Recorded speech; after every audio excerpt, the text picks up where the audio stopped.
ओम नमः शिवाय.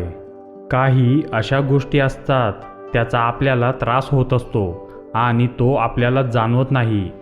त्या अदृश्य शक्ती असतात.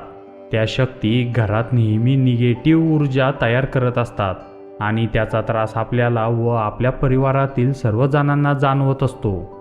या वाईट शक्तीचा परिणाम इतका असतो की घरातील सर्व शांती, आनंद, सुख, समृद्धी निघून जाते. घरातील प्रत्येक व्यक्ती एकमेकांशी जुळवून घेण्याच्या तयारीत नसतो. कोणत्याही छोट्या गोष्टींवर वादविवाद होत जातो. घरातील आनंदी वातावरण कमी झाल्यामुळे घरात येणाऱ्या सर्व चांगल्या गोष्टी घराबाहेरच थांबून जातात.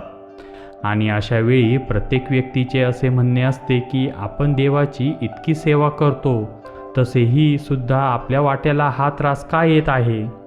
प्रत्येकजण नित्यनियमाने देवपूजा करतो, देवाची आराधना करतो, तरीसुद्धा एखाद्याला कोणती ना कोणती समस्या जाणवत असते किंवा कोणती तरी बाधा झालेली असते. तसे आपण पाहिले तर खूप प्रकारच्या बाधा असतात. त्या आपल्याला झालेल्या कधीच जाणवत नसतात, पण त्यांचा कधी ना कधी त्याचा त्रास सुरू होत असतो. पण या समस्या कधी आणि कशामुळे झालेल्या आहेत हे आपल्याला समजत नाही. जोपर्यंत आपल्याला त्याचा त्रास सुरू होत नाही तोपर्यंत आपल्याला या बाधा झाल्या आहे हे समजत नाही. आपल्याला झालेला त्रास दूर करण्यासाठी किंवा कमी करण्यासाठी काही छोटेसे उपाय सांगितले गेले आहेत. ते जर का आपण केले तर त्याचा खूप लाभ आपल्याला होऊ शकतो. हा उपाय करण्यासाठी आपल्याला काही साहित्य लागणार आहे. विशेष करून हा उपाय आपण आपल्या घरात किंवा आपल्या घराच्या असलेल्या मोकळ्या जागेत सुद्धा करू शकता.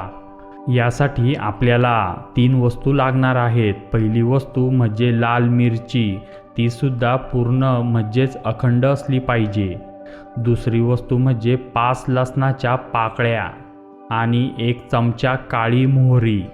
या सर्व वस्तू एकत्र करायच्या आहेत आणि आपल्या डाव्या हातात घेऊन संपूर्ण घर फिरून यायचे आहे.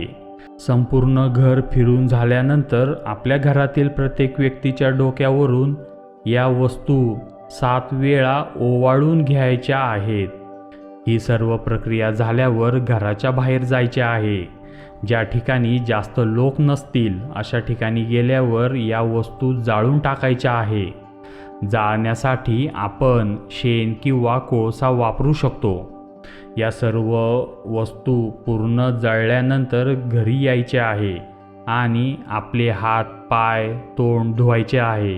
हा जो उपाय करायचा आहे तो फक्त शनिवारीच करायचा आहे. बऱ्याच जणांना पहिल्या 2 शनिवारीच याचा परिणाम दिसून येतो, तर काही लोकांना थोडा जास्त शनिवारपर्यंत हा उपाय करावा लागतो. त्यांना थोडा उशिरा लाभ मिळतो. तर मित्रांनो, हा व्हिडिओ जर तुम्हाला आवडला असेल तर नक्की लाईक करा आणि जर तुम्ही या चॅनलवर नवीन असाल तर आताच या चॅनलला सबस्क्राईब करा. धन्यवाद.